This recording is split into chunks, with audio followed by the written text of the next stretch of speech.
ओम उमा महेश्वराय नमः। आप सभी का हमारे YouTube चैनल पर हार्दिक स्वागत है। आज सुने शिव महापुराण में आगे की कथा। पिछले वीडियो में आपने कार्तिकेय की जन्म की कथा को सुना। अब आगे ब्रह्मा जी बोले, इस प्रकार उस दिव्य बालक को लेकर वे कृतिकाएं अपने लोक में चली गई। वहां जाकर उन्होंने उस बालक को सुंदर वस्त्रों और आभूषणों से अलंकृत किया और बड़े प्यार से उस बच्चे को पालने लगी। जब बहुत समय व्यतीत हो गया, तब एक दिन पार्वती जी ने अपने पति शिव जी से पूछा, हे प्रभु, आप तो सबके ईश्वर हैं, सब प्राणियों के वंदनीय हैं, सब आपका ही ध्यान करते हैं। भगवान, मैं आपसे एक बात पूछना चाहती हूँ। तब त्रिलोकीनाथ भगवान शिव ने मुस्कुरा कर कहा, देवी पूछो, क्या पूछना चाहती हो। तब देवी पार्वती ने कहा, प्रभु, आपकी शक्ति जो पृथ्वी पर गिरी थी वह कहाँ गई। देवी पार्वती के इन वचनों को सुनकर शिव जी ने विष्णु जी, मेरा और सब देवताओं और मुनियों का स्मरण किया। ये ज्ञात होते ही कि भगवान शिव ने हमें बुलाया है, हम सभी तुरंत कैलाश पर्वत पर चले गए। वहां पहुंचकर हमने महादेव जी और देवी पार्वती को हाथ जोड़कर नमस्कार किया और उनकी स्तुति की। तब भगवान शिव बोले, हे देवताओं, मुझे ये बताइए कि मेरी वह अमोघ शक्ति कहाँ है। शीघ्र बताओ, अन्यथा मैं तुम्हें इसके लिए दंड दूंगा। भगवान शिव के ये वचन सुनकर सभी देवता भय से कांपने लगे। तब उन्होंने जैसे जैसे वह शक्ति जहाँ जहाँ गई थी वह सभी बातें शिव पार्वती को विस्तार सहित बताई। तब उन्होंने ये भी बताया कि उस बालक को 6 कृतिकाएं अपने साथ अपने लोक को ले गई हैं और उसको पाल रही हैं। ये सुनकर शिव जी व देवी पार्वती को बहुत प्रसन्नता हुई। वे दोनों अपने उस पुत्र को देखने के लिए बहुत उत्सुक थे। तब शिव जी ने अपने गणों को उस बालक को कृतिकाओं के पास से वापस ले आने की आज्ञा दी। भगवान शिव की आज्ञा पाकर उनके वीर बलशाली गण, क्षेत्रपाल और भूत प्रेत गण लाखों की संख्या में शिव जी के पुत्र की खोज में निकल पड़े। तब उन सब ने वहां पहुंचकर कृतिकाओं के घर को घेर लिया। ये देखकर कृतिकाएं भय से व्याकुल हो गईं। तब कृतिकाओं ने अपने पुत्र कार्तिकेय से कहा कि हमें चारों ओर से असंख्य सेनाओं ने घेर लिया है, अब हमें बचने का मार्ग खोजना होगा। ये सुनकर स्वामी कार्तिकेय मुस्कुराए और बोले, हे माताओं, आपको डरने की कोई आवश्यकता नहीं है। आपका ये पुत्र आपके साथ है। मेरे रहते कोई भी शत्रु इस घर में प्रवेश नहीं कर सकता। माता, मेरे बाल रूप को देखकर आप मुझे अयोग्य न समझें। मैं इन सभी को हराने में सक्षम हूँ। इससे पूर्व कि कार्तिकेय उन गणों की सेनाओं को नुकसान पहुँचाते, नंदीश्वर उनके सामने आकर खड़े हो गए और बोले, हे माताओं, हे भ्राता, मुझे संसार के संहारकर्ता भगवान शिव ने यहाँ भेजा है। मेरे यहाँ आने का उद्देश्य किसी को नुकसान पहुँचाना नहीं है। मैं तो सिर्फ आपको अपने साथ ले जाने आया हूँ। इस समय ब्रह्मा, विष्णु और शिव त्रिदेव आपके कैलाश पर्वत पर प्रतीक्षा कर रहे हैं तथा आपके लिए चिंतित हैं। आप शीघ्र ही हमारे साथ पृथ्वी पर चलें। आप अभी तक अपने जन्म के उद्देश्य से सर्वथा अनजान हैं। आपका जन्म दैत्यराज तारकासुर का वध करने के लिए ही हुआ है। अतः आप हमारे साथ चलें। वहाँ पृथ्वी लोक पर सब देवताओं सहित स्वयं भगवान शिव आपका अभिषेक करेंगे तथा सब देवता अपनी अपनी दिव्य शक्तियाँ और अस्त्र शस्त्र आपको प्रदान करेंगे। ये सुनकर कार्तिकेय बोले, यदि आपको भगवान शिव ने यहाँ मेरे पास भेजा है तो मैं अवश्य ही उनके दर्शनों के लिए आपके साथ चलूँगा। हे तात, ये ज्ञान योगिनियाँ प्रकृति की कला हैं। इन्हें कृतिका नाम से जाना जाता है। इन्होंने ही अब तक मेरा पालन पोषण किया है, इसलिए ये मेरी माताएं हैं और मैं इनका पौत्र पुत्र हूँ। तब स्वामी कार्तिकेय ने हाथ जोड़कर कृतिकाओं से नंदीश्वर के साथ जाने की आज्ञा मांगी। माताओं ने अपना आशीर्वाद देकर उन्हें वहां से जाने की आज्ञा प्रदान कर दी।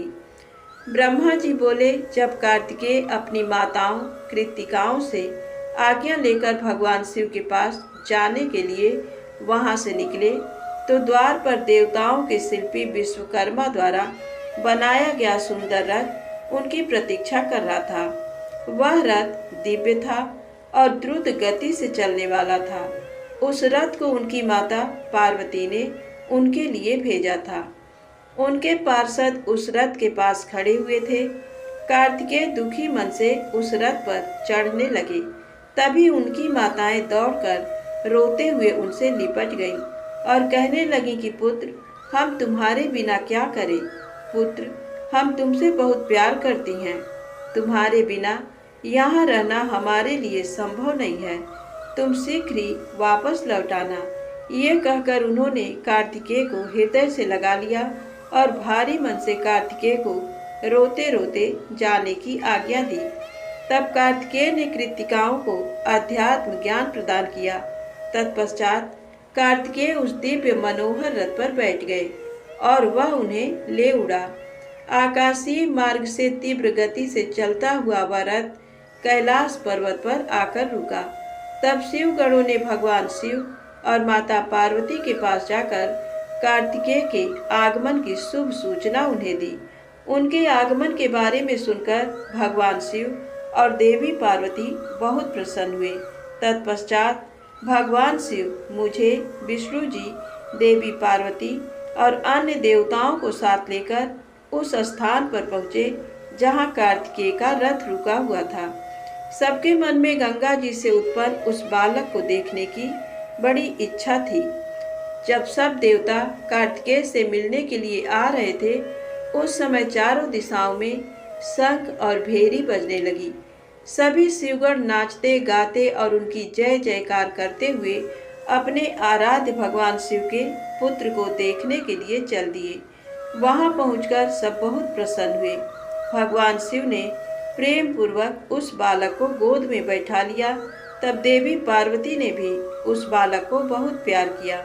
भगवान शिव ने उस बालक के लिए एक सुंदर रत्नों से जड़ा हुआ सिंहासन मंगाया और उस सिंहासन पर बालक को बैठाया।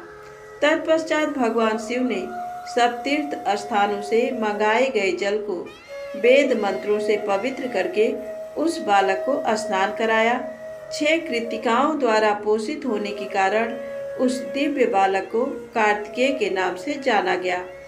तीर्थों के पवित्र जल से स्नान कराने के उपरांत सभी देवताओं ने कार्तिकेय को तरह तरह की अमूल्य वस्तुएं, विद्याएं और अद्भुत शक्तियां प्रदान की।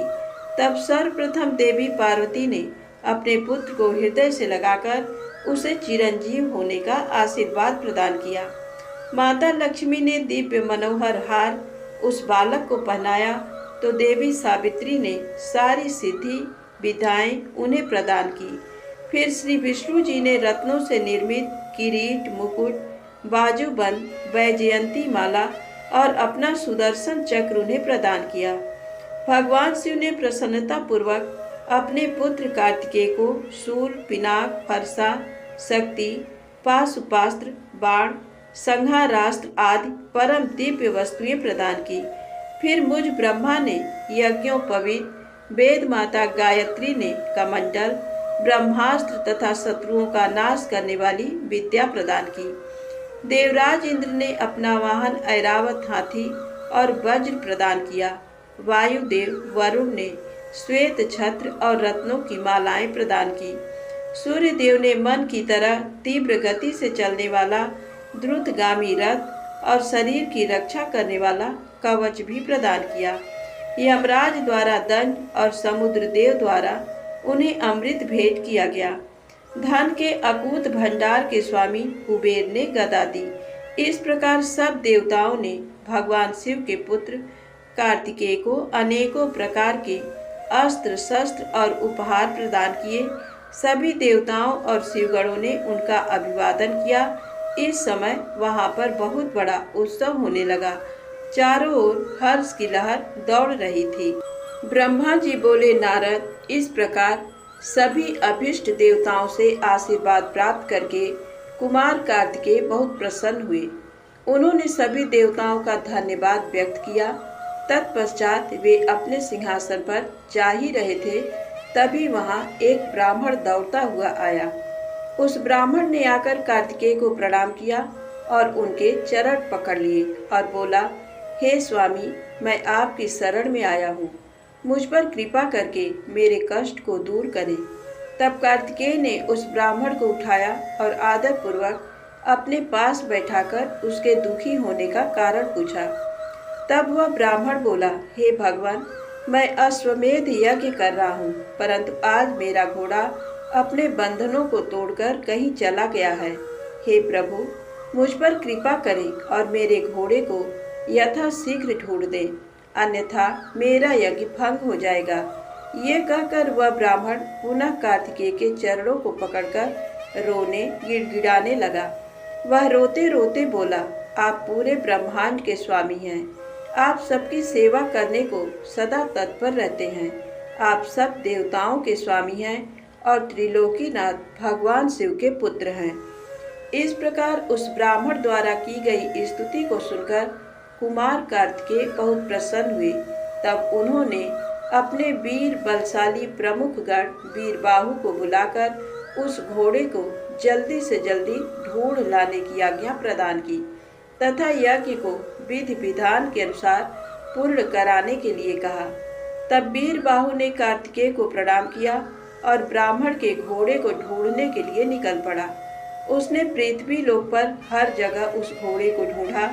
जिस व्यक्ति ने जो भी जानकारी दी उसके अनुसार वीरबाहु ने हर जगह उसकी तलाश की, परंतु वह असफल रहा। तब वह उस घोड़े की तलाश करने के लिए भगवान श्री हरि विष्णु के लोक वैकुंठ धाम गया। वहां जाकर वीरबाहु ने देखा कि एक घोड़े ने विष्णु लोक में बहुत आतंक मचा रखा था। वह घोड़ा खूब उपद्रव कर रहा था। कुमार कार्तिकेय के उस गण वीरबाहु ने तुरंत उस घोड़े को बंधक बना लिया और उसे पकड़कर अपने स्वामी कार्तिकेय के पास ले आया।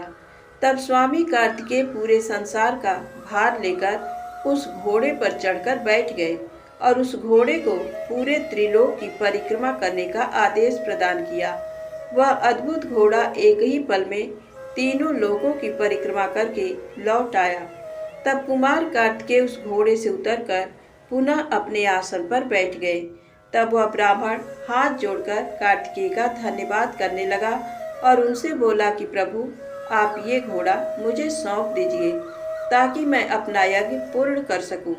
तब कार्तिकेय मुस्कुराए और बोले, हे ब्राह्मण, ये घोड़ा उत्तम है और ये वध के योग्य नहीं है, इसलिए आप इसे अपने साथ ले जाने के लिए न कहें। मैं आपके यज्ञ को पूर्ण होने का वरदान देता हूँ। मेरे आशीर्वाद से आपका यज्ञ अवश्य सफल होगा। ब्रह्मा जी बोले, हे नारद, अपने पुत्र कार्तिकेय का अद्भुत पराक्रम देखकर भगवान शिव और देवी पार्वती बहुत प्रसन्न हुए।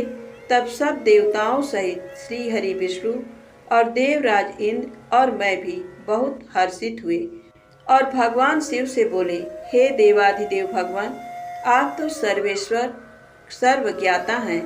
संसार की सब घटनाएं आपकी इच्छा से ही घटती है।